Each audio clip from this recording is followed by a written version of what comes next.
Naranasan niyo na bang traidorin ng mga taong pinaka-malalapit sa buhay ninyo? Kung itatanong niyo po sa akin kung gaano kasakit, kulang pa yata kung sasabihin kong nakakamatay po sa sobrang sakit. Nakakadurog ng pagkatao. Mapapatanong ka na lang ng paulit-ulit sa sarili mo kung ano nga ba ang nagawa mong mali sa kanila para ikaw ay lokohin. Ganyan po ang tema ng ating kwento ngayon.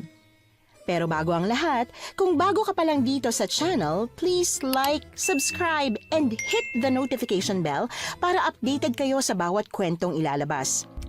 May bago tayong storya 3 hanggang 4 na beses sa isang linggo.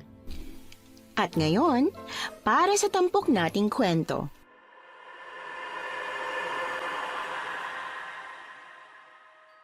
Kumusta po, Miss Anne? Ako po si Hazel. At meron pong isang pangyayari na tila naging bangungot sa akin. Bakasyon noon sa eskwela, kaya nagkayayaan kaming magkakaibigan na mag-road trip. Sobrang excited kami ng araw na yon. Ang hindi ko alam, yun na pala ang umpisa ng katapusan ng aming pagkakaibigan. Finally! May 1 week break na tayo from stress. Uy guys, guess what? Pinahiram na sa akin ni Dad yung coach niya after ko siyang kulitin. Yes! Hindi niya talaga ako kayang tanggihan. Naks naman, Hazel. Ang lakas mo talaga sa airpot mo. Sana all rich kid. Hoy, sa Sabado hindi na dapat maging drawing to. Wala magbaback out. May sasakyan na tayo. May sasakyan nga tayo. Wala naman tayong mga lisensya. Hindi problema yan, babe. Wala namang gahanong checkpoint dito sa Samar kaya safe tayo. Madaling lusutan yan, ako nang bahala. Ako naman ang magdadrive eh. Ang galing mo talaga kahit kailan, Banjo. Kaya na-in love sa itong beshi ko eh. Ay, by the way, Kara, natanong mo naman si Kenneth kung sasama siya? Chinachat ko siya, ayaw naman mag-reply.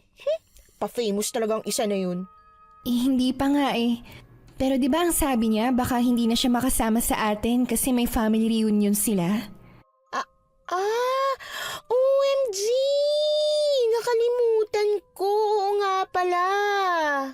Kaya nga, mas makakabuti ata kung wag na lang natin Huwag mo na lang talaga ituloy yung sasabihin mo, Kara.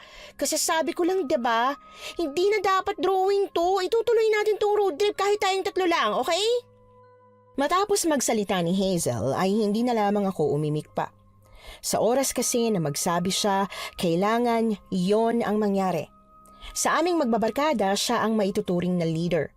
Lahat kasi kami ay sumusunod sa kanya. Siya ang may pera at siya ang may malakas na confidence. Kapag sinusubukan ko namang kumontra, desisyon niya pa rin ang nasusunod sa huli. Pagkatapos nga naming magkita-kita sa school ay kinausap naman ako ni Banjo habang pauwi na kami. Uy, ano tong ayaw mo na namang sumama? Ano, porque hindi kasama si Kenneth, hindi ka na din sasama? Sino ba talaga sa amin ang boyfriend mo, ha? Banjo, hindi ito tungkol kay Kenneth.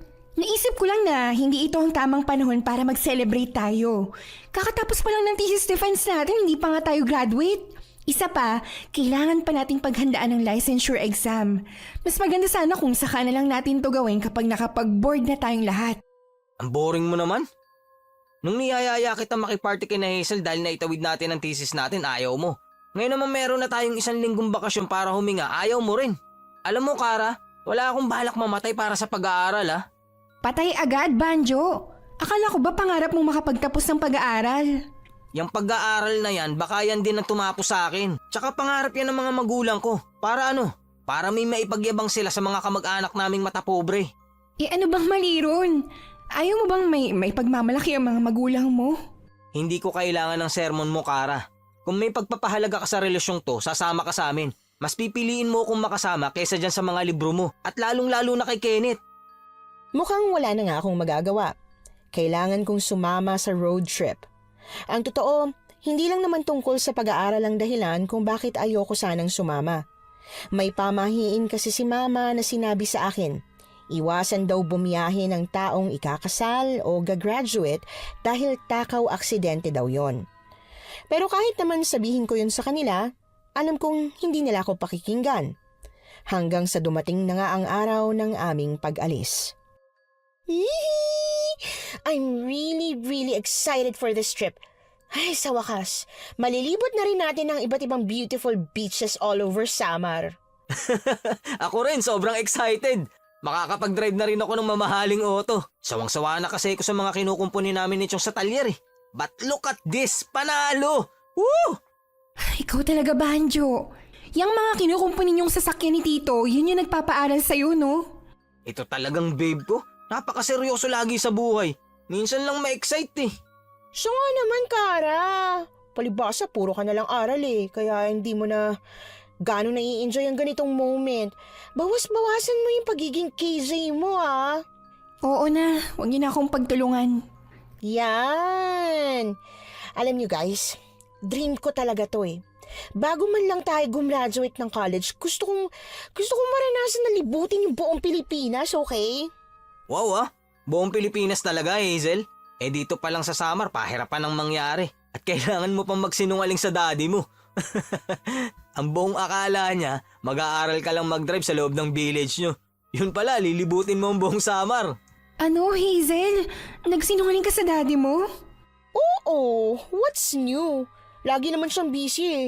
So kahit hindi naman ako magsinungaling, hindi naman niya malalaman na ilalabas ko ang kotse niya. Total, hindi naman niya to ginagamit eh. O teka, ano pa bang hinihintay natin? Bakit hindi pa tayo umalis? Sandali lang, Hazel. Nagsabi kasi si Kenneth sa akin na hahabol daw siya sa atin. Paantay lang daw. Ano? Akala ko ba hindi siya sasama? At kailan naman kayo nag-usap? Kanina, paglabas ko ng bahay, ayaw nga daw niyang umaten sa family reunion nila. Kung sa bagay, ang boring nga naman ng family reunion. Pero sana, hindi siya pabago-bago ng isip. Nakakaantala tuloy. Hayaan niyo na. Kilala niyo naman yun. Oh, siya na yata yan. Guys, sorry nalate ako. Sinundo ko pa kasi sa airport si tita. Ano pa nga ba? Lagi ka namang late pre. Tara na nga. Alam kong mainit na ang ulo ni Banjo nung paalis na kami. Kaya pasimple ko siyang tinapik sa kanyang balikat. Siya ang umuko pa sa driver's seat, habang ako naman sa passenger seat sa tabi niya. Sina Hazel at Kenneth naman ay nasa likurang bahagi ng upuan. Mahaba ang aming magiging biyahe at tila mas pinahaba pa yon dahil sa biglaang pananahimik. Hazel, gusto mo ng chichirya? No thanks. Ay, I'm on a diet. Ikaw, Kenneth, gusto mo? Sige, ano bang chichirya mo dyan? Gusto ko yung maanghang. Oh, ito, sakto. Ito lang ang spicy flavor dito eh. Ako ba hindi nyo papakainin? Kanina pa ako nagmamaneho rito. Kayo relax na relax lang. Ito naman sa'yo, Banjo. Ano bang gusto mo rito? Susubuan na lang kita. Ge, wag na. Puro pala chichirya yan. Ito lang kasi yung nabili ko sa kakamadali nyo. Pare, gusto mo salitan tayo? Ako magmamaneho sa next stopover natin. Wag na pre. Ito na nga lang ang bag ko eh. Sinagot mo na nga ang gasolina. Ano ka ba pare, ayos lang yun. Nakakainip din ng walang ginagawa, no? Tsaka, para na rin makapagpahinga ka. Oo nga naman, Banjo. Masyadong mahaba tong biyahe natin. Oo, okay, sige. Bahala kayo. Naging matiwasay naman ang biyahe namin. Nagsalitan nga sina Banjo at Kenneth sa pagdadrive. Nang makaramdam kami ng gutom dahil sa halos 6 na oras na biyahe, ay nakiusap ako sa kanila na baka kako pwedeng humanap na muna kami ng makakainan.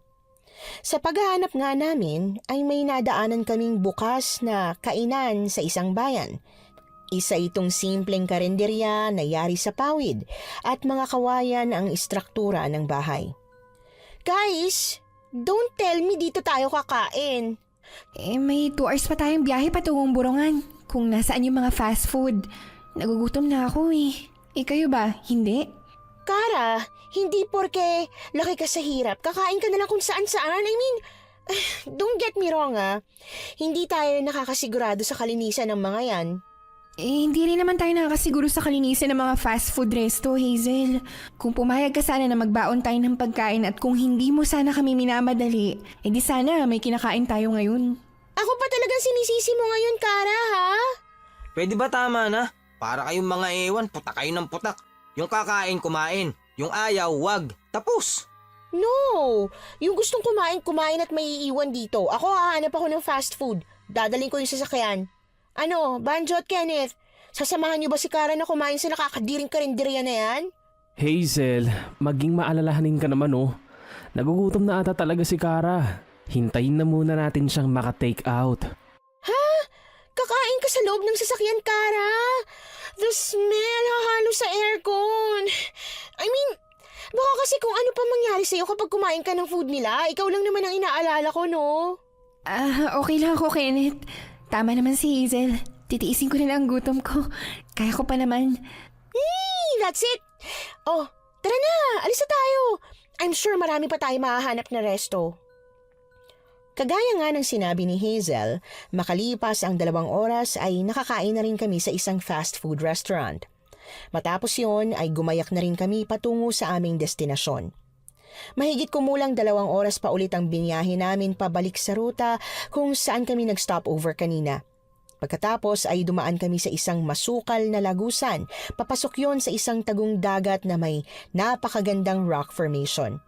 Hindi pa ito gaanong commercialized pero base sa nakita namin sa Instagram ay dinadayo na rin ito ng mga dayuhan mula sa ibang bansa. My God! Napaka-rough road naman pala rito. Ano, malayo pa ba tayo? Halos buong araw na tayo nagbabiyahe. I wanna rest. Jeez, sobrang haggard ko na. Oo nga, Banjo. Malayo pa ba tayo? Kanina pa kasi natin parang iniikot tong gubat. Sure ba kayong tama pa itong dinadaanan natin? Itong linya lang naman ang ginawa nilang kalsada ang sinusunod ko. Huwag nga kayong maingay. Puro kayo reklamo, ginusto nyo naman to. Dude, baka pwedeng magtanong tayo sa mga taga rito kung nasaan ang kanhugas. Sige na, baka maligaw tayo eh. Pero kanina pa ako walang nakikitang tao rito.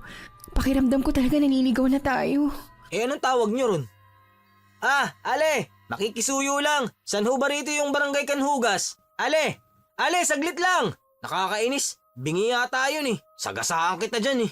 Banjo, pwede bang relax ka lang? Babain na lang kaya natin. Ihinto mo. Ako na ang kakausap. Mabuti pa nga. Kara, bilisan mo lang ha. Bakit sumika ka pa dyan? Magagabi na.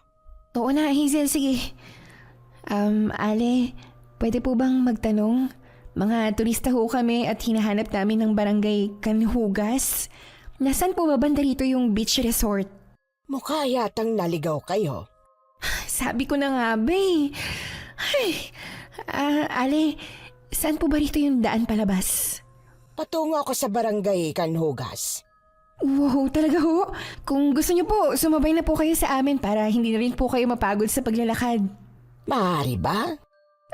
Opo. Sandali lang ho Guys, naligaw nga tayo. Pero itong si Manang papunta raw siya sa barangay Kanhugas. Isabay na kaya natin. Seriously, Kara? Magpapasakay ka rito ng stranger? Hey, chill lang Hazel. I think tama naman si Kara. Mas mapapadali ang pagpunta natin doon kung isasabay na lang natin si Manang. No, maglakad siya at susundan natin. Hazel, pwede ba kahit ngayon lang? Magkaroon ka naman ng onting konsiderasyon. Naliligaw na nga tayo, nag-iinarte ka pa rin. How dare you na sabihin nag-iinarte lang ako? Pwede ba tama na? Kaasar, nakakarindi na yung ingay nyo. Pagsabihan mo yung GF mo, Banjo pala desisyon. Kala mo naman sa kanya tong sasakyan. Dahil sa sinabing yon ni Hazel, ay hindi na lamang ako nagpumilit pa. Sa huli, nagpa siya kung hindi na bumalik sa loob ng sasakyan nito. Hindi lang dahil sa naging sagutan namin, kundi dahil mas minabuti kong samahan na lang ang Ale sa paglalakad nito. Pasensya na po kayo, Aling. Ang pangalan ko pala ay Loida. Pwede mo akong tawaging Loida. Aling Loida ho. Ako naman po si Kara. Pasensya na po kayo at hindi ko po kayo naisabay sa sasakyan Medyo hindi po kasi maganda ang pakiramdam ng isa naming kaibigan. Kaya sasamahan ko na lang po kayo sa paglalakad. Narinig ko nga. Narinig niyo po pala. Malayo pa po ba tayo? Hindi na sana gaano kung doon tayo dadaan. Ang kaso, hindi po yata kakasya yung sasakyan. Nakasunod po sila sa atin. Alam ko, kaya't maglalakad pa tayo ng mahaba-haba. Pasensya na po ulit, Aling Loida Magkwentuhan na lang po tayo para hindi po natin gaanong maramdaman ng oras. Matapos nga ang ilang minuto naming lakaran ay narating na rin namin ang isang maliit na baryo. Sabi ni Aling Loida ay ito na raw ang barangay Kanhugas. Dito daw dumadaan ang mga turista bago makarating sa dagat. Napansin ko nga na puro mga kainan at tindahan ang nakapalibot sa lugar. Alright, here we are. Punta na tayo sa beach. Hindi ba muna tayo magpapahinga? Alas 5 na oh. Pinaglakad pa natin si Kara. Siguro dapat lang na wag muna tayong dumiretso ron. Ako dapat magsabi niyan eh. Babe, ayos ka lang? Ayos lang ako, Banjo. Nakatulong na rin sa akin ang paglalakad kasi nakapag-stretching ako. Pero tama naman si Kenneth, magpahinga na muna tayo. Okay, fine. E di magpahinga. Maghanap na kayo ng hotel, now na. Hazel, sa tingin mo ba may hotel sa ganitong lugar? Oh, anong gagawin natin? Alam nga namang matulog tayo sa sasakyan. Ay, sandali lang. Mari ba akong makasabat, mga ineng? Bakit po, Aling Loida? May hotel po ba talaga rito? Parang ganon na rin. Ang mga bahay kasi rito, binubuksan namin para tuluyan ng mga katulad niyong turista. Oh, ay, yun naman pala eh. Buti na lang po talaga nakilala namin kayo. Wait! Pwede ba, Kara? Don't get so excited. Ano ibig niyo sabihin bahay? As in, bahay na katulad ng mga yan? Pawid at plywoods lang? Hell no! Ay, Diyos ko, Hazel. Ano bang ine-expect mo nung mag-iya ka ng road trip? 5-star hotel at restaurant sa kalagitnaan ng gubat? Tas dagat at bundok pa? No, hindi naman sa ganun, no? Ang akin lang naman, yung bahay na safe tayo at hindi mapapasukan ng ahas. Ang ibig niya marahil sabihin ay konkretong bahay, may simento at maayos na bubong. Finally, Manang, nagkakaintindihan din tayo. Buti ka pa, hindi slow. Eh kung gayon, doon na lamang kayo sa akin tinitiran. Manang, are you sure your house is good? Makikita ninyo. Nagpasalamat akong hindi na nakipagtalo pa si Hazel. Siguro ay ramdam na rin nito ang pagod. Ayaw lang nito aminin dahil pinangungunahan ito ng kaartehan. Nang marating na nga namin ang sinasabing tahanan ni Aling Loida, ay hindi na nga nakapagreklamo pa si Hazel. Ang ganda po pala ng bahay niyo, Aling Loida. Oo nga oh, Aling Loida. Maganda tong bahay nyo ah. Salamat, pero hindi akin ito. Ako lamang ang inatasan na magbantay. Matagal nang nanirahan sa abroad ang tunay na may-ari nitong bahay. O siya, halina kayo at nang makapagpahinga na.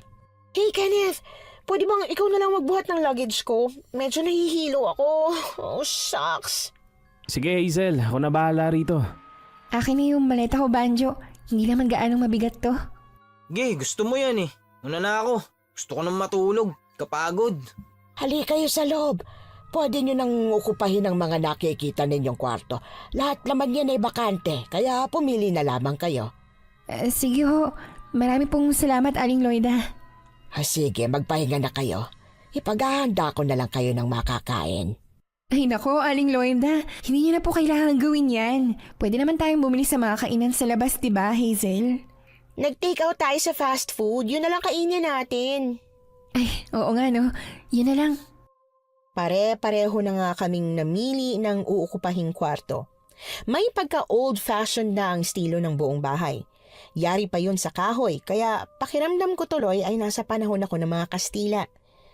At nung binuksan ko na ang aking kwarto, hindi nga ako nagkamali sa itsura nun. Nakakamangha sa sobrang makaluma. Sinubukan kong magpahinga sa kamang naroon pero ewan ko ba, hindi pa ako nakakailang minuto sa pagkakahiga ay hindi na ako mapakali. Bumangon na ako at lumabas ng kwarto. Hoy Kara, namamahay ka siguro no? Ako rin eh, hindi ko makuhang magpahinga. Gusto ko lumanghap ng sariwang hangin sa labas. Ano, sama ka? Sila Banjo ba tulog na? Eh ano pa nga ba, mamaya pa ang gising ng mga yon. Sila tong excited pumunta ng beach kanina eh, pero mas nauna pa sa atin matulog. Eh ikaw, bakit hindi ka pa nagpapahinga? Puro na nga ako pahinga sa kotse eh. Sabi ko nga kanina kay Banjo, salitan kami sa pagdadrive. Pero isang beses lang niyang pinatingin sa akin ng manibela. Pagpasensyahan mo na yun ha. Medyo ma-pride kasi yun. Di nga. Ano? Wala. Sabi ko lalabas muna ako para magpahangin at makita ang view.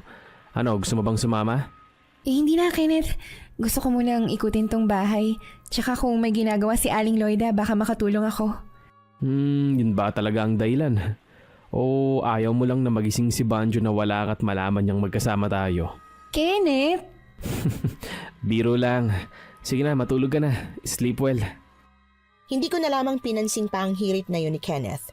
Bukod sa pagiging magkapit-bahay namin, childhood best friend ko rin siya.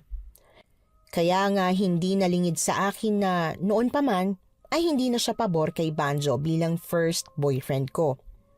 Naunang nagkakilala sina Banjo at Kenneth dahil pareho sila ng varsity team na sinalihan. Umalis lang si Kenneth sa varsity upang mag-focus sa pag-aaral. Habang si Banjo naman ay nagpatuloy bilang varsity player para sa scholarship nito. Nang makaalis na nga si Kenneth, ay inumpisahan ko ng ilibot ang paningin ko sa bahay. Hanggang sa makarating na nga ako sa may bandang likod nun. Tinatawag ko si Aling Loida nang bigla na lamang akong mapatili dahil sa aking nakita. Anak ng... Ano ba yan, Kara? Natutulog yung tao. Ba't ka ba sumisigaw dyan? Banjo! Ano? Hey, what's that noise? Halika kayo rito sa baba! Ano ba kasi yan, Kara? Ang ingay-ingay mo. Tingnan niyo! Dali! Anak ng... Ano ba yan? Kadiri, bakit may ulo ng aso rito? Hindi ko alam. Basta pagpunta ko rito, nakita ko na lang yan. Anong ginagawa niyo rito, mga bata? Aling Loida. Ayan ba? Nilalangaw na pala siya. Pasensya na kayo, hindi ko pa naililibing si Bogart. Bogart? Nasa gasaan kagabi si Bogart, ang aso ko. Hindi ko napansin na sumunod pala siya sa akin nang pumunta ako sa bayan. Nahagip siya ng bus. Nagkandalasog-lasog ang ibang bahagi ng katawan niya. Pero sinikap ko pa rin na dalhin siya rito para dito ko na lang siya mailibing. Shucks, that is so gross. But hey, aso lang pala. Kung makasigaw ka naman, Kara, as if you're in hell. Storbo. Sorry, Hazel. Kahit naman ikaw, nagulat din sa nakita eh. Whatever, nawala tuloy yung antok ko. Nagugutom na ako, hindi pa ba tayo kakain? After natin makita yung bangkay ng aso? Really? Saka ka talaga nagutom? Ang arte nyo naman, aso lang yan. Habang nag-aasaran sina Hazel at Banjo patungong sala, hindi ko naman maalis ang aking paningin sa kasalukuyang ginagawa ni Aling Loida. Maya-maya ay bigla siyang napalingon sa akin na siya namang tahimik na ikinagulat ko. May problema ba, Ineng? Aling Loida, kailan niyo po balak ilibing yung aso? Nilalangaw na po kasi. Mamaya, hinahanap ko lang ang aking pala. Gusto mo ba akong tulungan? Oo, sige po. Wala naman po akong ginagawa. Mainam kong gayon. Saan niyo po mabalak ilibing yung aso? Kung gusto niyo, ako na po ang maghuhukay. Alam mo, para sa isang babae, masyado kang masipag. Bueno, naalala ko, doon ko lang iniwan yung pala. Doon na rin natin siya ilibing. Sumunod ka sa akin. Ang lawak po pala nitong likod ng bahay niyo, no? Oo, dati puno ito ng mga tanim na gulay at mga bulaklak. Ngunit, simula nung magkasakit ang may-ari ng lupaing ito, napabayaan na rin. Hindi niyo po ba hilig ang pagtatanim? Nako, hindi. Hindi naman ako mahilig sa gulay. Hindi siya masarap para sa akin. Uy, Kara, anong ginagawa mo dyan? Bakit ka naguhukay? Kenneth. Nakabalik ka na pala. Tinulungan ko lang si Aling Loida na mailibing tong aso niya. Kawawa naman. Oo, Sasha. Ako na dyan. Mas malaki pa nga itong pala kaysa sa kamay mo. Nang asar ka pa talaga, ha? Nakakatuwa naman kayo. Sa nakikita ko'y mukhang mahal nyo talaga ang isa't isa. Gaano na ba kayo katagal? Ay, naku, nagkakamali po kayo. Hindi po kaming dalawa. Best friend ko po si Kenneth at ang boyfriend ko naman po si Banjo. Yung lalaking kakagising lang kanina. Ganun ba? Hindi pa ako kailanman nagkamali sa pagtingin ko sa mga tao. Marahil ay ngayon pa lang. Mapagbiro po pala kayo, Aling Loida. Matapos ang aming paglilibing sa aso ay kanya-kanya muna kami ng ganap bago sumapit ang gabi. Nakapag half bath na ako nang maabutan ko sina Kenneth at Hazel sa may balkonahe. Tinitipa ni Kenneth ang kanyang gitara habang si Hazel naman ang kumakanta. Kaagad akong nagtungo ron at nagpalinga-linga ng tingin. Kung hinahanap mo si Banjo, nasa labas siya, nagyoyosi. Sige Kenneth, salamat. Ay wait! Kara! Lalabas ka rin ba? Pwede bang ibili mo ako ng lemon? Yung fruit ha? Kahit mga 5 pieces lang. Kalamansi, ano namang gagawin mo ron? Malamang gagawa ng lemon juice. Malamang iinumin, da. Oo na, bibili na po ako. Kailangan mo ba ng extra money? Hindi na, kalamansi lang naman yun. Meron na ako rito. Oh, at saan ka naman pupunta? Oh, akala ko ba ititigil mo na yung pag-iyosi mo, Banjo? Tinatanong lang kita kung saan ka pupunta. Hindi ko sinabing sermonan mo ko. Hinahanap kita. Pero lalabas lang muna ako papuntang tindahan. May pinapabili si Hazel eh. Napaka-uto-uto mo talaga kahit kailan. Sige na, bumili ka na ron. Tahimik na lamang ako na lumabas ng bahay. Alam kong para nga akong utu-uto sa ginagawa kong pagsunod kay Hazel. Pero kailangan kong gawin to dahil ang pamilya niya ang nagpapaaral sa akin. Ako at si Kenneth lang ang tanging kaibigan niya. At sa aming tatlo, ang pamilya ko lang ang may financial problem. Dahil gusto niya akong makasama sa iisang school, inilapit niya ako sa parents niya para matulungan sa pag-aaral ko. Kaya kahit gano'n ang ugali ni Hazel, pinipili ko siyang intindihin. Yun lang kasi ang kaya kong ibigay. Pero minsan talaga, hindi ko na rin siya maintindihan. Teka, akala ko ba gagawin mong juice yung kalamansi? Bakit mo pinipiga sa kanin? The rice smells slimy. No offense meant, Manang Loida, pero ang lansa ho kasi ng kanin niyo. Hazel! Hindi naman ah. Oo nga naman Hazel, hindi naman malansa. Kenneth, kinakampihan mo lang si Kara eh. Sus, hindi pa kayo nasanay dyan kay Hazel. Hindi pa yata pinapanganak yan, maarte na. Excuse me?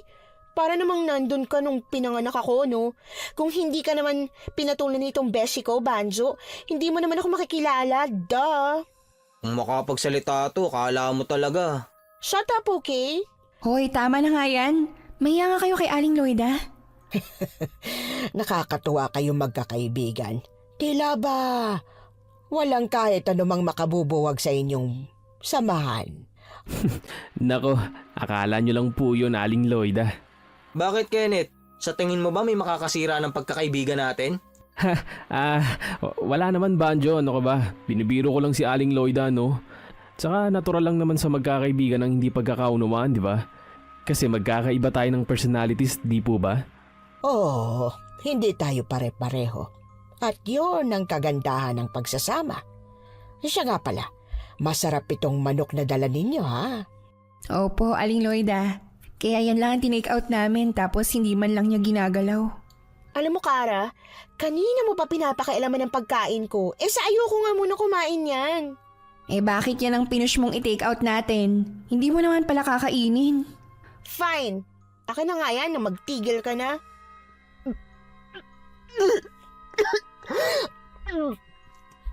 Excuse me. Hala, ano nangyari ron? Pati ba naman sa manok na nidiri siya? Nung mga sandaling yon, agad ko ring naisip ang posibleng dahilan ng pagsusuka ni Hazel. Buntis kaya siya? Pero kanino? Wala naman kaming kilala na boyfriend niya sa ngayon. Dahil dito ay nagdesisyon akong usisain siya. Pagkatapos naming maghapunan, pinuntahan ko siya sa kanyang kwarto upang kausapin siya ng masinsinan. Hazel, tapatin mo nga ako. Buntis ka ba? What? Ano bang klaseng tanong yan, Kara? Yan kasing kaninang pagsusuka mo, tsaka yung pagpipiga mo ng kalamansi sa kanin. At ikaw lang ang nalalansahan sa kanin ha. Kung hindi sintomas ng pagbubuntis yun, anong tawag mo ron? Are you out of your mind? Nasusuka lang, buntis na agad? Hindi ba pwedeng napagod lang sa buong araw na biyahe? Hindi ba pwedeng hindi lang ako hiyang dito? Can't you see this place? Kanina nga meron tayong nakita nakakadiring bangkay ng aso. Alam mo, ang OA mo. Lumabas ka na nga ng kwarto. Sigurado ka bang hindi ka buntis ha? Hindi nga sabi. Alis! Oh, teka, bakit ka ba nagagalit? Tinatanong lang naman kita. Para kung sakali man, edi matulungan kita. I don't need your help, Kara. Hindi ako buntis. At hindi ako pwedeng mabuntis. Get the hell out! Lumabas ako sa silid ni Hazel na dala pa rin ang labis na pagtataka. Pero naisip ko rin na baka nga nag-overreact lang ako. Nakalimutan kong nuknukan pala ng Sela na ang babaeng ito.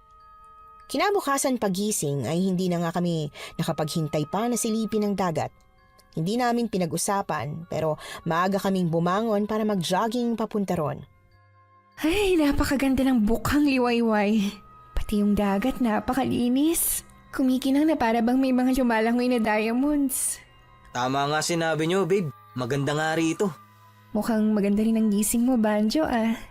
Aba, syempre naman. Mukha mo ang una kong nakita eh. Pakis nga.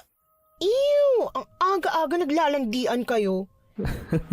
Oo nga guys, respeto naman sa naiinggit. Huwag kayo rito gumanyan. Excuse me, Kenneth? Maiinggit? Ako? Tabi nga. Oh, Hazel, mag-iingat ka dyan ah. Madulas yung mga bato. Stop acting like my mom, Kara. Mabuti pa ako naman na lang ako ng pictures doon ng magkasilbi ka naman, oh. Ito, abutin mo yung phone ko. Oo na, heto na. Ang aga-agang sungit. Mukhang false alarm lang pala yung mga sinabi ko kagabi. Eh may dalaw ko nga ngayon, no? Alam nyo guys, pag yumaman ako, parang gusto kong magpatayo ng resort sa mga ganitong klaseng lugar. Lalagyan ko ng bilyaran at napakaraming alak. Kung ako naman ang tatanungin, sana hindi gaanong makommercialize tong lugar. Tulad na lang sa Boracay, dumudumi na tuloy ang dagat dahil sa dami ng establishments.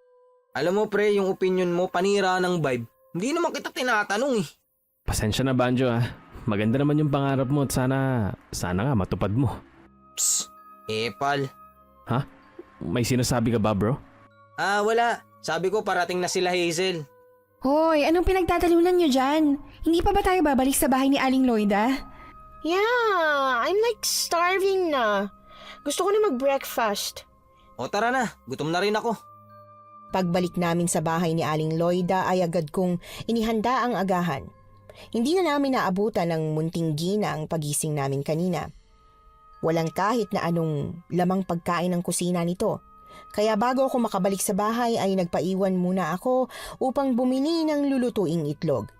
Isinabay ko na rin ang tinapay at powdered milk. You know what? Parang hindi ko na kayang tumagal dito. Gusto ko na umuwi. Ano? Eh di ba, ikaw tong excited na excited mag-road trip, tapos uwing-uwi ka ngayon. Look, Banjo, I wasn't expecting this, okay? This old house, this silly food, and this... I don't know. My feelings are getting heavier. Gusto ko na umuwi. Pansin ko nga, Hazel. Kanina mo ba hindi ginagalaw yung pagkain mo? Eh kasi hindi magandang pakiramdam ko, Kara. Don't you get it? O sige. Guys, paano kung bumalik na tayo sa city? Kayo, sa akin okay lang. Excuse me. Huh? Sumusukan na naman siya? Kagabi nga, pinuntahan ko siya sa kwarto niya para kumustahin.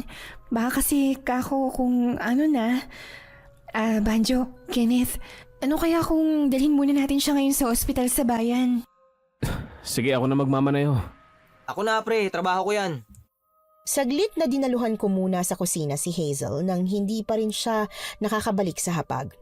Duwal pa rin siya ng duwal kahit wala namang lumalabas sa kanyang bibig.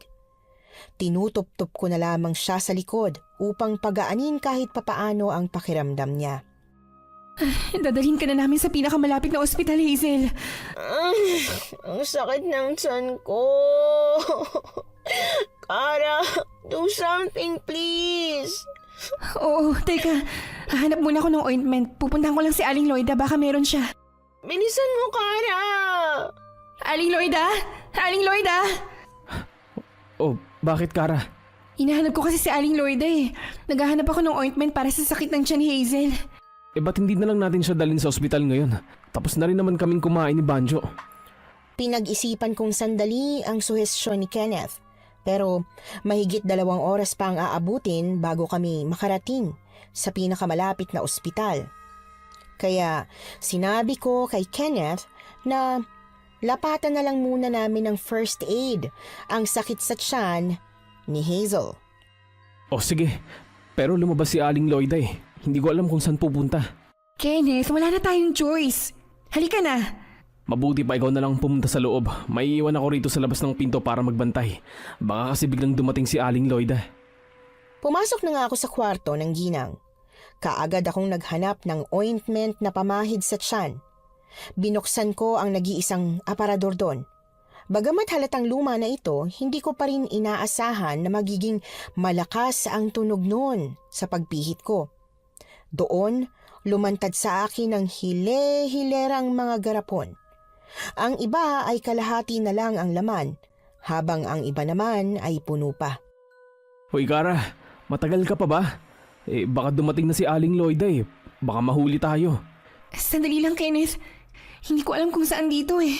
Ay, bahala na. Oh, ano yan? Parang langis sa ewan. Feeling ko pampahid naman siya. Sige, labas na. Isasara ko na tong pinto. Hey, saan ba kayo galing? Iniwan niyo ako ha? Naghahanap nga ako ng ointment, diba? Akin na nga. Iangat mo na yung damit mo. Ew, what's that? Ano gagawin mo? E di hihilutin natin yung tiyan mo. No, ayoko. Malay ko ba kung saan mo kinuha yan? Kadiri, baka yan pang ikamatay ko? Alam mo, Hazel, hindi ko na alam kung ano talagang gagawin ko sa'yo eh. Namimilipat ka na nga sa sakit ng tiyan. Basta, ayoko nga niyan. Titiisin ko na lang to. Ay, ano? Punta na lang tayo ng ospital? Baka matuluyan ka pa rito eh. Oo nga naman Hazel, let's go. Naghihintay lang si Banjo sa labas. Sa huli, ay napilit din namin siya na madala sa doktor. Labis na talaga akong nag-aalala sa kalagayan ng kaibigan ko. Tiniis niya ang sakit hanggang sa marating na nga namin ang isang maliit na ospital sa bayan. Naiwan kami sa labas ng clinic kung saan siya nagpapacheck up.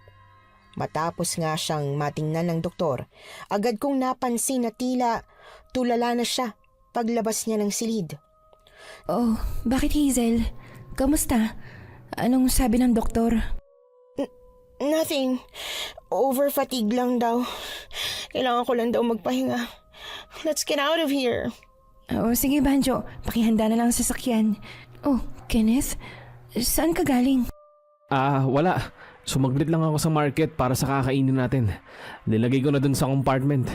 Ano, aalis na ba tayo? Hazel, ano, okay ka na ba? Yeah, I'm fine. Let's go home. Let's go back to Tacloban na. Oo, uuwi na tayo Hazel. Pero kailangan muna nating balikan ang mga naiwan nating gamit sa bahay ni Aling Lloyda. What? Okay, fine. Dahan-dahan. Nilalamig ka ba? Gusto mo, patayin na lang natin tong aircon ng sasakyan. No, it's okay. I got my jacket naman. Jahe naman oh. Ano bang klaseng road trip to? May sinasabi ka ba, Banjo? Pwede ba mag-drive ka na lang dyan? Alam mo Hazel, pwede ka namang umuwi. Pero maiiwan kami rito nang ma-enjoy naman namin ang bakasyon. Ganon? Ikaw? Gusto mo ba, Kara? Kenneth? Kahit si Kenneth na lang ang isama mo. Siya na ang mag-drive nitong kotse mo. Maiiwan na lang kami ni Kara rito. Oh, really, ha? Ang sabihin mo, gusto mo lang makaisa kay Kara. Ano naman, boyfriend niya naman ako. Wala ka nang pakialam kung anong gagawin namin dito.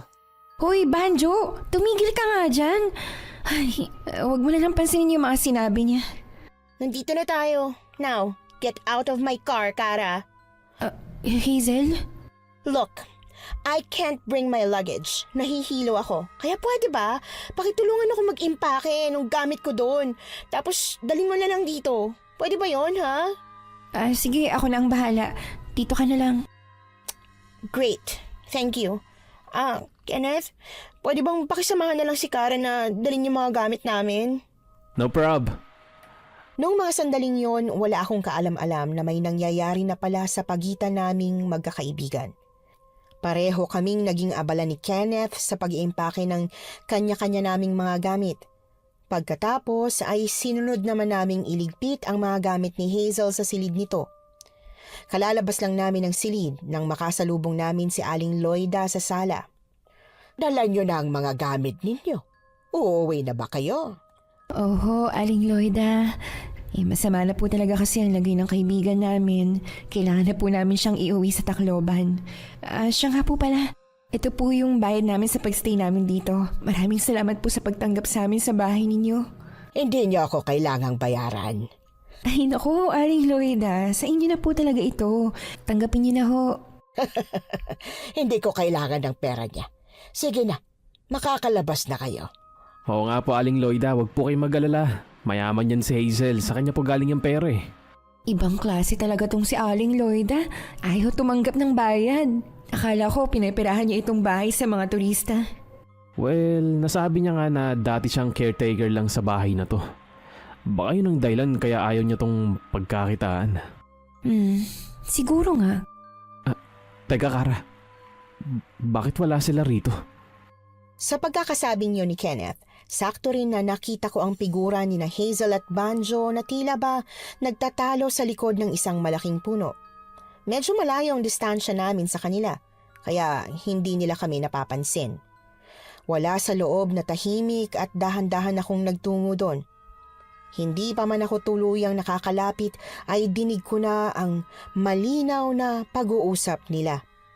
Ang kapal ng mukha mo! O bakit?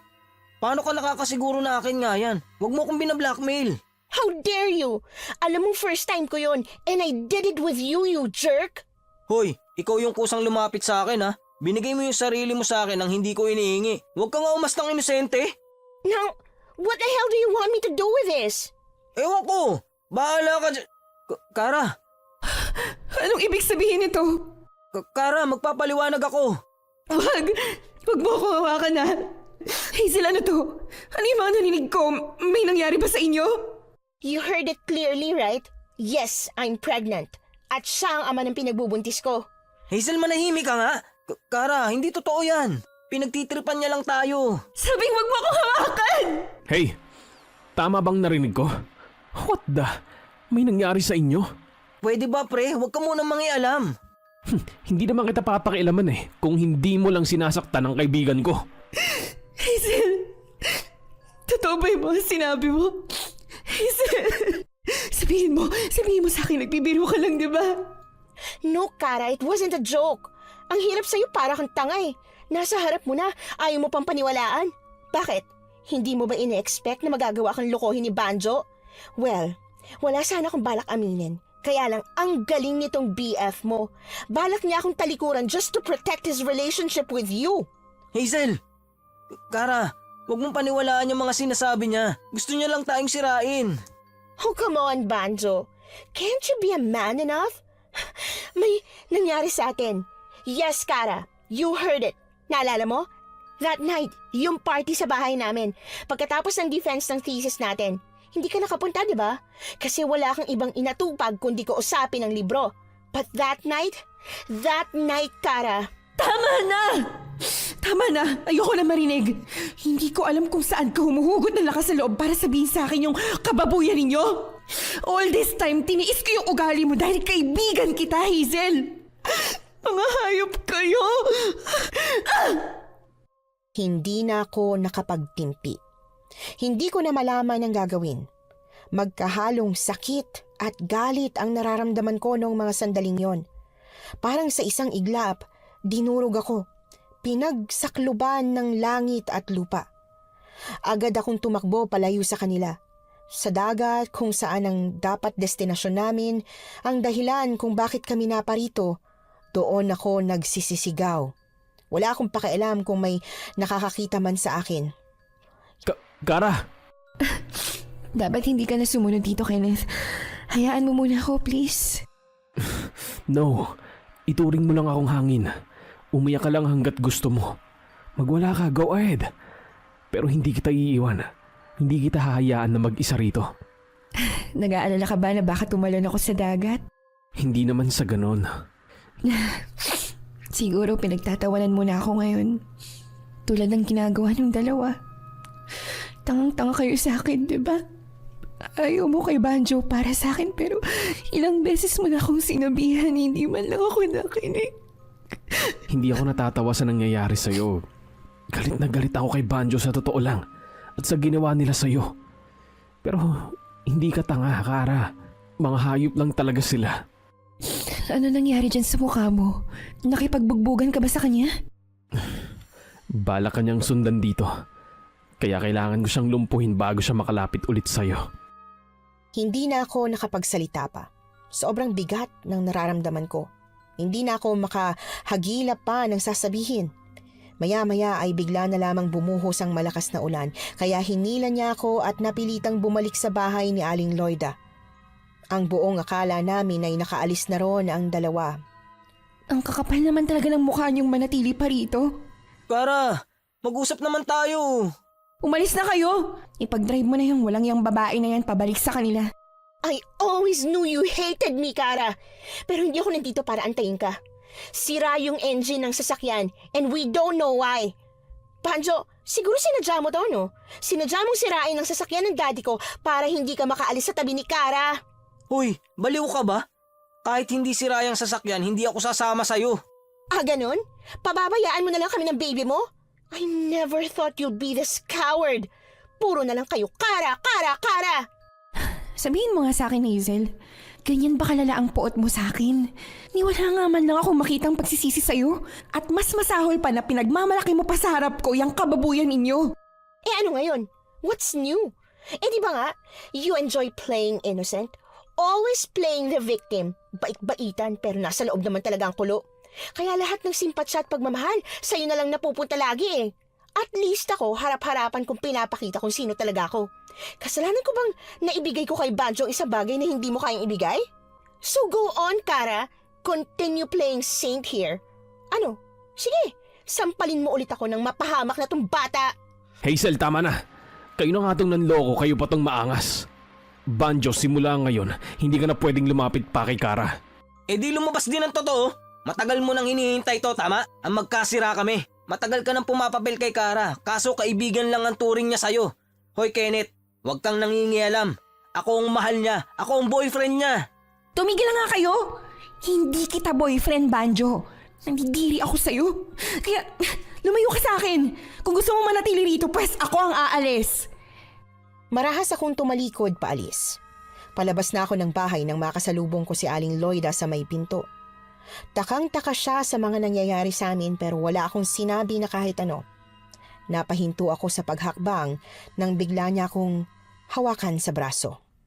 Uuwi ka na ba, iha? Opo, Aling Loida. Pasensya na. Pero wala ka ng masasakyan patungong bayan.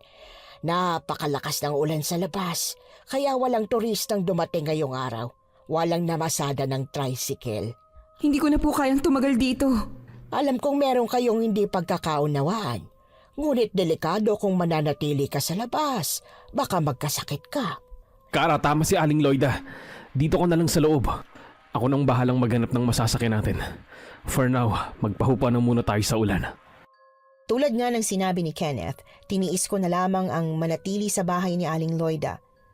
Upang hindi ko makita ang mga pagmumukha ni na Hazel at Banjo, minabuti kong magkulong sa loob ng kwarto. Doon ay binuhos ko sa pag-iyak at impit na hagulgol ang lahat ng sakit na nararamdaman ko. Hanggang sa hindi ko na namalayang nakatulog na pala ako. Madilim na nang magising ako. Isang malakas na katok at tawag sa may pinto ang pilit nagpabangon sa akin. Pasensya ka na kung nagising kita ha. Gabi na kasi. Baka gusto mo nang kumain. Pinagluto kita ng paborito mo. Salamat, Kenneth, pero pwede bang hayaan mo muna ako? Kara, naiintindihan kong nasasaktan ka. Pero sana, huwag mong hayaang makita ka nilang nanghihina. Ikaw yung ginago rito. Hindi dapat ikaw yung nagtatago. Hindi. Sa tingin ko, Kenneth, hindi mo talaga ako naiintindihan eh. Kaya pabayaan mo muna ako. Wala akong ganang Anak nang, nag-brownout pa. Sandali, kukuha lang ako ng flashlight sa kwarto ko. Diyan ka lang. Baka matumba ka. Aling Loida? Wala ho ba kayong kandila dyan? Aling Loida? Help! Help! Tulungan niyo ako! Teka, si Hazel yun ah. Tulungan niyo ako! Ang sakit! Kara! Nasaan ka? Hindi ako makapunta sa kwarto ko. Lintik na yan. Napakadilim. Nasaan kayo? Banjo, Hazel! Ay, nasan ba kasi si Banjo nang matulungan niya yung babaeng yun? Ang ingay! Kainis, hindi ko nga alam eh. Kanina napansin kong lumabas siya ng bahay. Tulong! Kara, saan ka pupunta? Don't tell me tutulungan mo si Hazel. Kahit galit ako sa babaeng yun at sa ginawa niya, hindi ko gugustuhin mapahamak ang isang inosenteng bata na pinagbubuntis niya. Isa pa, scholar pa rin nila ako. Baka patayin ako ng mga magulang niya pag napahamak yung walang yang babae na yan. Hindi na nakipagtalo pa si Kenneth dahil maging siya ay hindi rin matiis ang paghingi ng tulong ni Hazel. Oo, galit ako. Napupuot ako sa pangaahas ng tinuring kong best friend. Pero sa lahat ng pagkakataon, hindi ko magawang tumalikod sa mga nanghihingi ng saklolo. Madilim pa rin kaya pinapakiramdaman namin ang aming nilalakaran. Kasalukuyan naming sinusundan ng boses ni Hazel kung saan ito nakapwesto. Nang walang ano-ano, ay bigla akong napahinto sa paglalakad. Ano yun? Bakit? Parang may nakita kong tumakbo sa bandaron. Hindi ko alam kung hayop o ano. Baka si Banjo yan. Hoy Banjo, huwag kang ang manakot. Hindi, Kenneth. Alam kong hayop si Banjo pero parang hindi figura ng tao ang nakita ko. Ano? Ay, hindi bali na nga. Baka namamalikmata lang ako. Tulungan niyo ako, parang awa niyo na. Ang sakit! Hindi ko na kaya! Naroon nata si Hazel. Dito, Kara. Dito, mag-ingat ka. Kenneth! Kara! Help me! Hazel! Kara! Tulungan mo ako! Kara!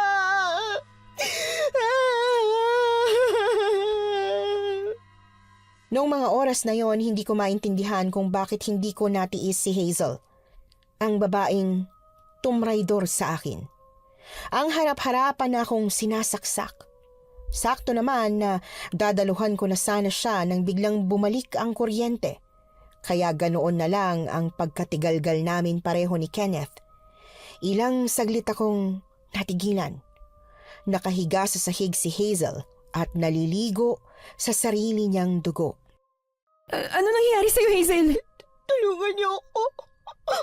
Ang baby ko. Ang baby ko. Kenneth, buhatin mo si Hazel. Dalhin natin siya sa ospital. Pero paano? Sira yung sasakyan. Nasaan ba si Banjo? Kasar naman oh. O sige, tulungan mo na akong dalhin siya sa kwarto niya. Ihiga natin siya ron. Tapos manghihingi lang ako ng tulong sa labas. Kahit ano, yung may-ari ng tricycle tatawagin ko kahit sino rito basta maisugod lang natin siya sa ospital. Sige. Dito na lang muna kayo sa kwarto. Babalik din ako agad pag may nahanap ako. Sige Kenneth, mag-ingat ka ha. Hazel, nilalamig ka ba? Gusto mo dagdagan pa natin yung kumot. Ano ba kasi yung nangyayari sa'yo? Bakit ka nakahandusay sa sahig? Ibubuka pa lang sana ni Hazel ang kanyang bibig nang mawalan na siya ng malay. Makalipas ang kalahating oras ay nakabalik na si Kenneth at kasama na nito si Banjo na halatang nakainom. Kasabay nilang dumating ang tunog ng tricycle kung kaya't wala na kaming inaksaya pang sandali. At kahit 2 pasahero lang ang kasya sa tricycle, napagkasundoan namin na ako na lamang ang sasama kay Hazel.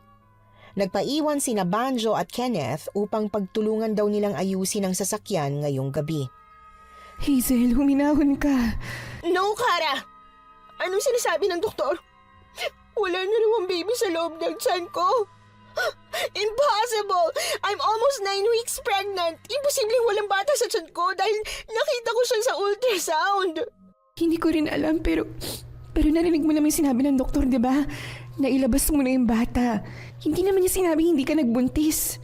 Ano pa kasing nangyari sa'yo kanina at bakit nakahandusay ka sa sahig ng duguan? I don't know. Nung nag-brown out, kakalabas ko lang nun ng room ko. Then nadulas ako kasi may naapakan akong parang oil or something squishy. Tapos doon na humilab yung tiyan ko hanggang sa sumakit na siya ng malala na para bang there's something inside me na humihigop sa laman loob ko. Humihigop ba ka mo? Teka nga Hazel, sabihin mo nga sa akin kung mag-isa ka lang noong mga oras na yun. Yes! I don't know. I was about to call you pero pinangunahan ako ng pride eh. Pero nung hindi ko na talaga kaya at narinig ko na yung boses niyo, tsaka ako na kayo tinawag ni Kenneth. Ibig sabihin hindi mo kasama si Banjo. Kasi kakarating lang niya nung naghanap ng tricycle si Kenneth. At hindi mo rin kasama si Aling Loida kanina. Bakit, Kara? What are you thinking?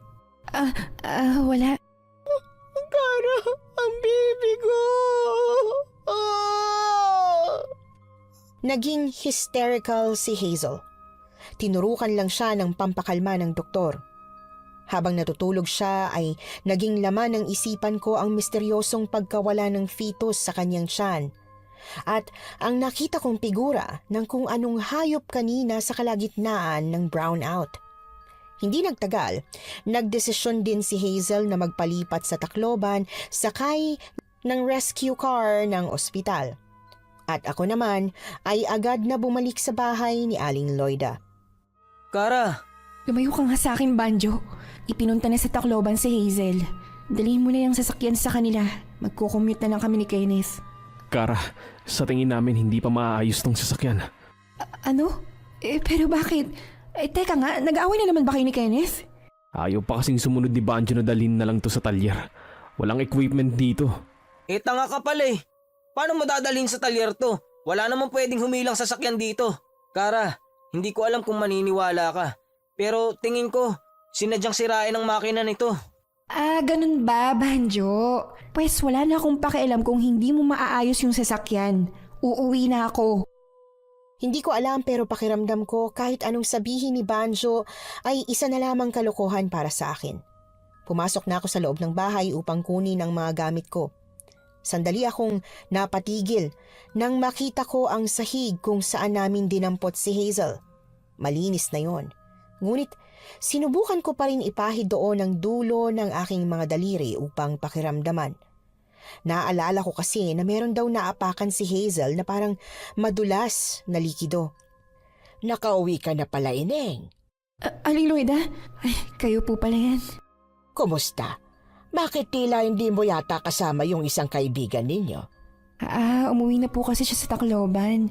Sinakay siya sa ambulance para mailipat na rin siya sa malaking ospital. O ganun ba? Mabuti naman. Balita ko na wala raw ang bata sa sinapupunan niya. Ikinalulungkot kong nangyari. Oo nga po eh.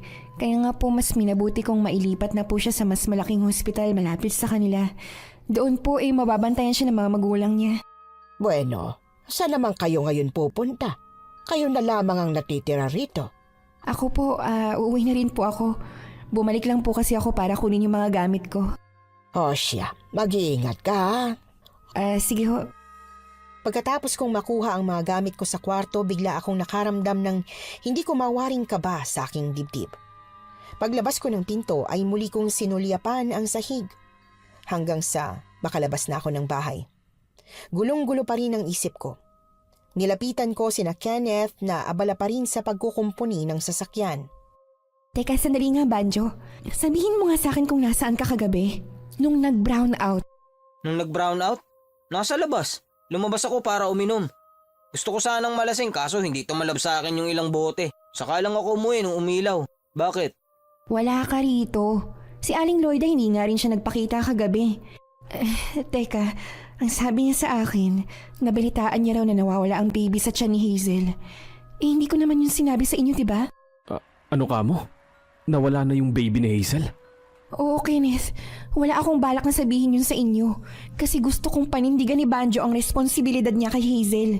Pero si Aling Loida, bakit alam niya? Bakit, Kara? Guys, umalis na tayo rito. Hindi ako makakaalis dito hanggat hindi naaayos tong sasakyan. Baka kasuhan pa ako ng karnaping ng tatay ni Hazel. Huwag niyo naman akong iwan dito. Alam kong malaki ang kasalanan ko. Lalong-lalo na sa'yo, Kara. Pero wala akong perang panggastos at higit sa lahat walang pang-ayos nito. Kung hindi ka ba naman kasi... Sandali, di ba sabi niyo sinadya yung pagkasira ng sasakyan? Oo. Ewan ko ba kung sino si Raulong dumali rito? Pag nalaman ko talaga kung sino yon, papatayin ko yon. Umalis na lang tayo rito at iwanan na natin tong sasakyan. Otomatiko akong natigilan sa pagsasalita nang makita ko si Aling Loida na papalapit sa amin. May dala-dala siyang tray na naglalaman ng 3 baso ng juice at isang plato ng kakanin.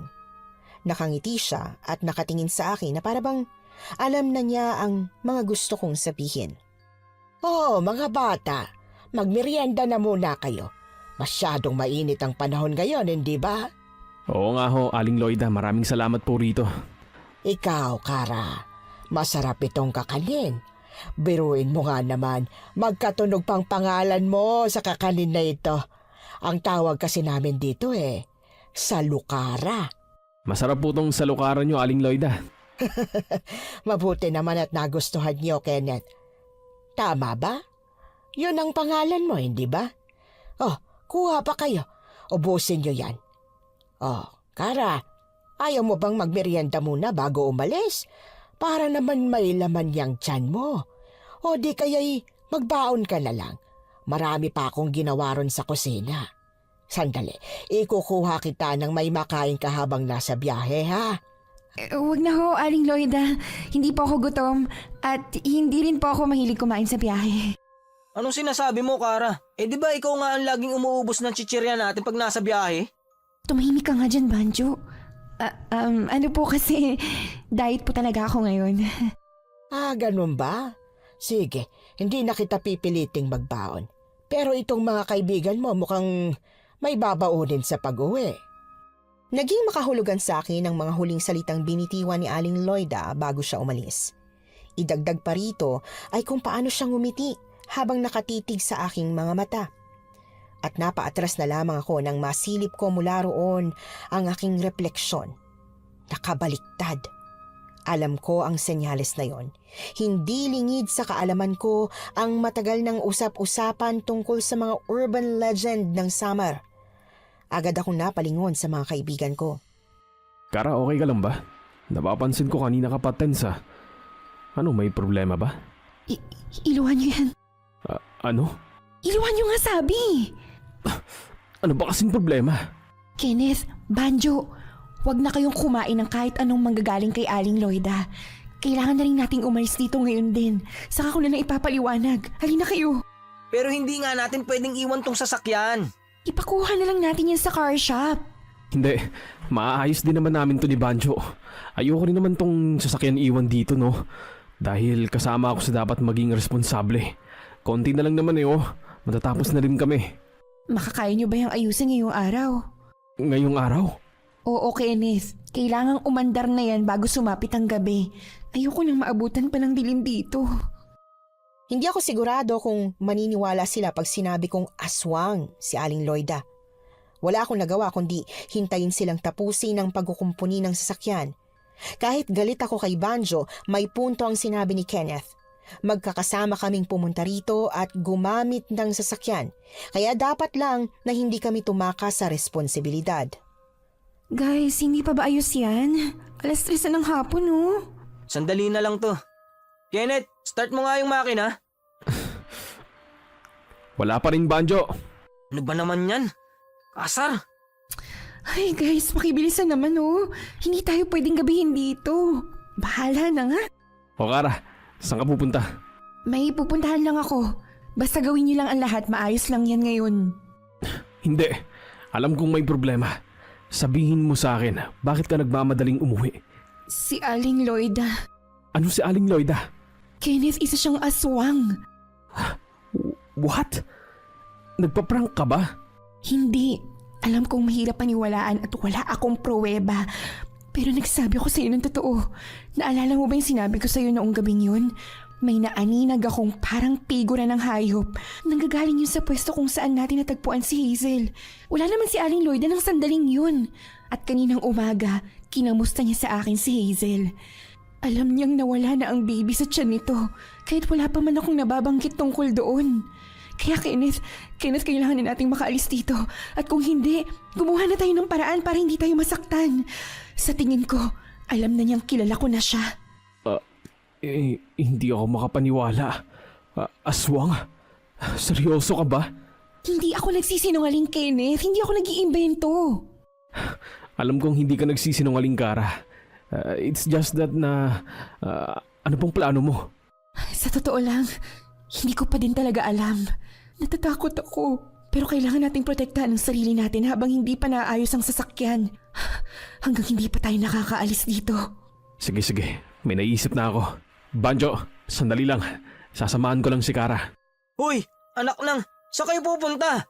Kung kailang nagmamadali eh. Kaagad na kaming nagtungo sa likod ng bahay. Naging maingat ang aming bawat galaw. Panay ang silip ko sa loob para hindi kami mahuli. Nang masiguro namin na wala sa kusina ang ginang, ay kaagad na kinuha ni Kenneth ang patalim na nakasabit sa dingding. Malapit ng dumilim. Kung totoo nga yung sinasabi mo, pwede natin siyang mapatay dito. Oh, halika na! At saan naman kayo pupunta? Aling Lloyda, Nanakawin niyo pa talaga ang bulo ko. Para saan? may panggagamitan lang ho kami. Hindi ba kayo marunong magpaalam? Tinanggap ko kayo dito ng libre. Pero hindi nangangahulugan na libre niyo ring pakikialaman ng mga kagamitan dito. Pasensya na ho, Aling Lloyda. Ano ho kasi? Pasensya? Saan kayo humihingi ng pasensya? Sa pagkuha niyo ba dyan sa hawak mo? O sa pagpasok niyo ng palihim sa kwarto ko habang wala ako? Bakit? Sa tingin niyo ba hindi ko alam? Pinakialaman niyo rin ang mga nasa loob ng tokador ko. Oo, ginawa nga namin yon. Kara! Hayaan mo ko, Kenneth. Mabuti pa't sabihin na lang natin sa kanya na alam na natin ang totoo. At ano bang katotohanan ng tinutukoy mo, Iha? Na isa akong aswang? Nagulat ka ba? Sa'yo na rin ho mismo nang galing. Ikaw ang pumatay sa baby ni Hazel. Ikaw ang pumatay sa baby ni Hazel. Hindi ako nagkamaling kinupkup ko kayo rito. Nakakaliw talaga. Sige, ipagpalagay nating ako nga. May katibayan ka ba? Huhulaan ko. Wala. Hindi ko na ho kailangan ng pruweba. Hindi na kailangan patunayan pa na isa kang halimaw. Huwag kang lalapit sa amin. Bakit hindi ka nalang matuwa, Kara? Nakaganti ka na sa ginawa nila sa'yo. Hindi naman ako masamang tao. Kung tutuusin, dapat nga'y magpasalamat ka sa nangyari. Pero wag kayong mag-alala. Hahayaan ko kayong makaalis dito ng buhay tulad ng kaibigan nyo. Ngunit kung ipagpapatuloy nyo ang pagsupil sa akin, mapipilitan akong labanan kayo sa pinakamarahas na paraan. At hindi ako magdadalawang isip na kainin ang mga laman loob ninyo. Kara, halika na! Umalis na tayo dito! Matatalim na tingin ang naghatid sa amin palabas ng bahay. Pinagmamasdanan niya kami habang nakatunghay siya sa may bintana. Nakangiti. Para bang kung hindi kami magmamadaling makaalis sa kanyang bakuran, ay titiyakin niyang kami ang magiging hapunan niya mamayang gabi. Unti-unti na ring dumidilim ang kalangitan. Mas lalong minadali nila Kenneth ang pagkukumpuni ng sasakyan. Sa muli nilang pagpapaandar sa makina, ay ganoon na lamang ang pasasalamat ko nang mag-start na ito. Sa wakas, makakaalis na rin kami. Isasara ko na ang bintana ng kotse nang muli akong napaangat ng tingin ko kay Aling Lloyda. Huwag mo na siyang tingnan. Kung balak niya talaga tayong patay, hindi sana ay ginawa niya na. Tama ka, pero hindi ko lang maiwasan na mapaisip, Kenneth. Kesyo tama bang ipinasawalang bahala na lang natin ang nangyari sa baby ni Hazel? Kara, sa ngayon, wala tayong magagawa. Isa pa tama ang sinabi niya. Wala tayong katibayan. Walang maniniwala sa atin. At ayoko rin naman na mangialam pa sa problema ng iba. Teka, ano ba pinag-uusapan nyo dyan? Napapansin ko kanina pa kayong parang ewan. Ano ba pinagbubulungan nyo? Tungkol na naman ba sa amin ni Hazel? Ilang beses ko bang sasabihin na... Malayo ka na lang dyan, Banjo. Hindi to tungkol sa'yo. Dahil wala na akong pakialam sa'yo. Nagtatanong lang eh. Kara, salamat pala hindi mo ko iniwan. Pare, itong sasakyan ang hindi namin iniwan, hindi ikaw. Talaga? Ayos lakas umepal. May sinasabi ka ba? Wala. Sabi ko ang bait mo naman, sana kunin ka na. Ulitin mo nga yung sinabi mo. Pwede ba? Manahimik nga muna kayong dalawa, Banjo. Sigurado ka bang hindi na tayo masisiraan sa daan? Hindi ako nakakatiyak, pero mukhang maayos naman na. Oh! Ano yun? May nahulog atang kung ano sa taas. Ano? Diyos ko, huwag ka huminto. Bilisan mo lang ang pagmamaneho. Bakit? Ano bang meron? Basta, huwag ka na maraming tanong. Kara, huwag ka nang mag-alala. Tignan mo, dahon lang yun ng nyogo. Hindi ko alam pero tila nagkaroon na ako ng trauma. Ramdam ko pa rin ang takot nung mga sandaling yon. Hindi ako nakatulog hanggang sa makarating na kami ng Tacloban. Hinatid muna nila ako sa bahay ko. Doon na rin bumaba si Kenneth dahil magkapit-bahay lang naman kami. Sinubukan pa akong kausapin ni Banjo pero mabilis ko siyang tinalikuran upang pumasok na ng bahay. Yun na ang huling beses ng pagkikita namin. Ngunit isang araw matapos ang biyahe namin yon, hindi ko inaasahan na muli kaming magkikita-kitang apat at sa hindi pa inaasahang pagkakataon. Kenneth, ano nangyari? Sabi sa akin ng kapatid mo ay sinugod ka raw rito sa ospital. Anong masakit sa'yo? Masakit yung lalamunan ko eh. Hindi ko alam kung bakit. Para akong sinasakal. At saka nahihilo ko. Kanina pa ako suka ng suka. At inoobserbahan pa ako ng mga doktor. Diyos ko, namumutla ka. Kahapon naman eh, okay ka. Ay, teka nga, nasan ba si Hazel? Hi, Kara. Anong ginagawa mo rito? Nalaman ko rin na sinugod nga raw sina Banjo at Kenneth dito. Naka-confine din kasi ako dito. Nandito rin si Banjo? Oo, pero wag ka mag-alala. Wala naman akong balak na manggulo sa inyo. I'm just here kasi may pinagsamahan naman tayo kahit papano. 'Di ba? Hazel, hindi na importante sa akin ang presensya mo. May halong katotohanan ang sinabi ko. Talagang wala nang halaga pa sa akin kung naroon man si Hazel. Ang mas gumugulo sa isipan ko ngayon ay ang sabay na pagkakasakit ni na Kenneth at Banjo. Ilang sandali kong inisip ang bagay na yon at gayon na lamang ang pagbalikwas ko sa pagkakaupo nang may bigla akong mapagtanto. Kaagad akong nagtungo kina tita upang makibalita ukol sa findings na sinabi ng doktor pero wala akong nakuhang konkretong sagot. Kara, may problema ba? Kanina ka pa hindi mapakali. Pwede ba, Hazel? Lubayan mo nga ako. Sa lahat ng pasyente dito, ikaw tong kung saan-saan nagpupunta. Tumabi ka nga dyan. Kara, I know you don't like me to be here. But I realized something else. Hazel, wala akong pakialam sa drama mo. Hindi mo ba nakikita? Nasa parehong critical na kondisyon sina Kenneth at Banjo. At wala kang mahanap na sanhi ang mga doktor. Oh, tapos ayan ka, dumadalda na para bang lahat ng ito ay tungkol sa'yo. Yun na nga ang gusto kong sabihin, Kara. Patapusin mo muna kasi ako. My dad decided na i-confine muna ako dito para mas ma-observe ng mga doktor kung ano nga ba talaga yung nangyari sa baby ko. And if I really got pregnant, and you know what they say? Somebody ate my baby from inside my womb. But they still can't explain it eh. Alam ko. Alam mo? Oo, alam ko. At kilala ko rin kung sino ang may gawa nun sa'yo. Kung ganun sino? Ano kasi, sa ngayon, kailangan muna nating mailigtas sila Kenneth, Hazel. Kung talagang nag-aalala ka sa mga kaibigan natin, tulungan mo kong makahanap ng albularyo. Albularyo? Ano bang pinagsasasabi mo, Kara? Okay, eto. Look, ang taong pumatay sa baby mo at ang rason kung bakit nandito sa ospital sila Kenneth, iisa. Si Aling Loida. Siya yung aswang. Bago kami nakaalis doon, nakakain muna kami ng ilang minuto niyang pagkain. Kaya sa tingin ko, yun lang ang tanging pagkain na sinadya niyang lagyan ng yanggaw. Nasa iyo na kung paniniwalaan mo ko o hindi. Pero naubusan ako ng oras, Hazel. Kailangan ko na humanap ng tao na kayang tanggalin kung anumang inilagay ng babaeng yun sa katawan nila. Dahil hindi ko magagawang ilabas ng ospital sina Kenneth, ipinasama sa akin ni Hazel ang kanyang driver at sasakyan upang maghanap nga ng albularyo. Sa totoo lang, wala akong kilala, kaya laking pasasalamat ko na tinulungan ako ni Manong Arturo, ang driver ni Hazel. Dinala niya ako sa kakilala niyang manggagamot. Nung una ay nahirapan kaming kumbinsihin ito na sumama sa amin.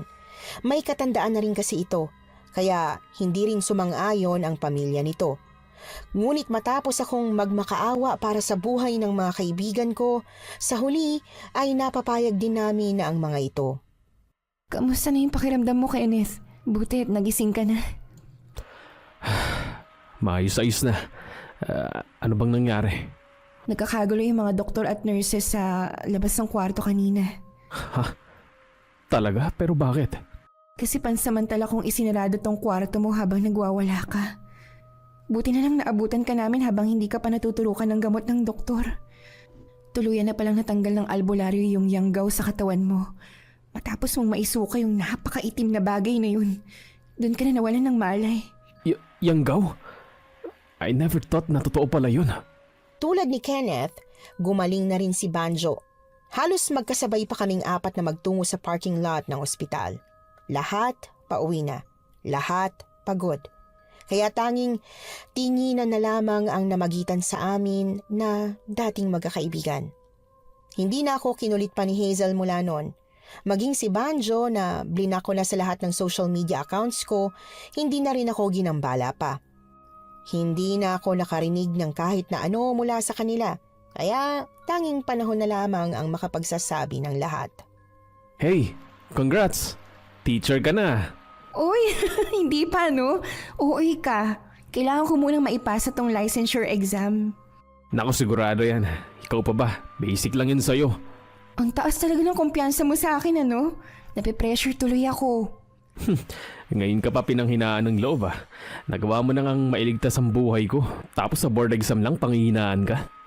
Kenneth, nasasabi mo lang yan kasi hindi ka average learner na katulad ko. Ikaw kahit hindi ka nagsusunog ng kilay, nagtatap ka. Minamak mo na naman ang makapal kong kilay eh. Oh, bakit bigla kang nanahimik dyan? Nakatutok na naman ang cellphone mo. Baka si Banjo na naman yung kausap mo ah. Sira. Halika, tingnan mo to. Niresearch mo yung bahay na tinuluyan natin? Oo, pero wala akong mahanap na details sa Google. Tapos nakita ko tong post na to sa Reddit. Ang sabi rito, matagal nang patay ang may-ari ng bahay na yun. Namatay na lang daw sa sakit. Hindi na ipagamot kahit may kaya naman ang buhay nila. May usap-usapan din ng mga taga roon na ang katiwala ng yumao ang nagtago ng bangkay. Para hindi malaman ng iba na patay na ito. Pero bakit naman niya gagawin yun? Sa tingin ko, hanggat buhay kasi ang may-ari ng bahay na yun, mananatili siya roon bilang katiwala. Pero ang pinagtataka ko lang, ni isa ba sa mga kamag-anak ng may-ari? Wala man lang nag-claim? Imposibleng wala. Alam kong iniisip mo, Kara ha. Kung ako sa'yo, hayaan na lang natin ang mga bagay na yan. Ay, tama ka. Kung totoo man ang mga nabasa natin o hindi, isa lang ang sigurado ako. Hindi ka dapat basta-basta magtitiwala sa kahit na sino. Tama. So, paano? Pauwi ka na ba? Oo. Ikaw? Sige, mauna ka na. May pupuntahan pa ako eh. Saan naman? Ikaw ha? Siguro magkaka-girlfriend ka na, no? Kailangan makilala ko muna siya, ha? Sira ka talaga.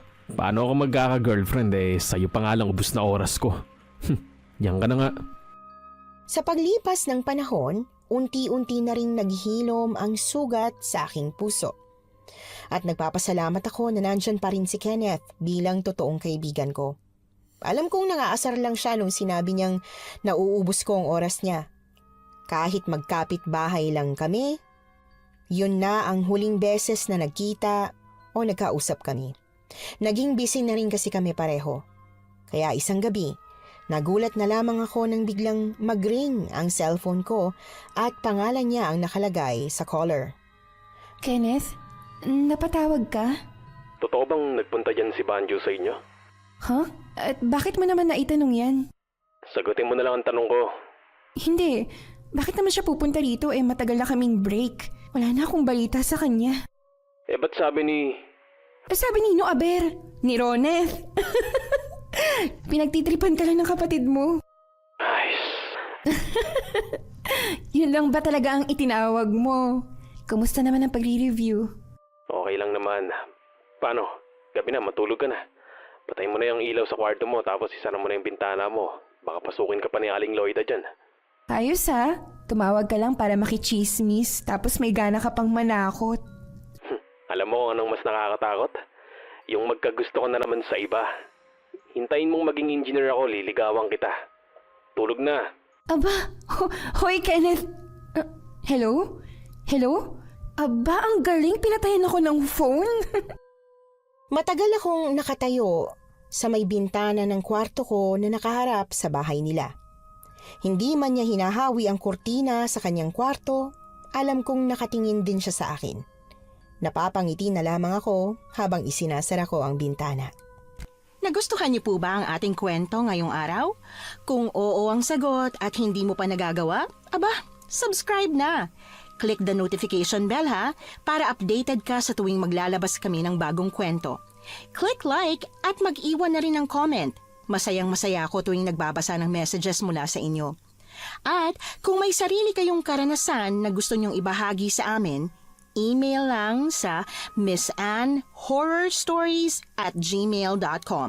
Dire-diretso lang, missanhorrorstories@gmail.com. Malay nyo, sa susunod, yung kwento na ninyo ang binabasa namin para sa ating mga tagapakinig. Hanggang dito na lamang muna at muli po, ito po ang inyong si Miss Anne. Nagpapasalamat sa inyong patuloy na pagmamahal at pagsuporta.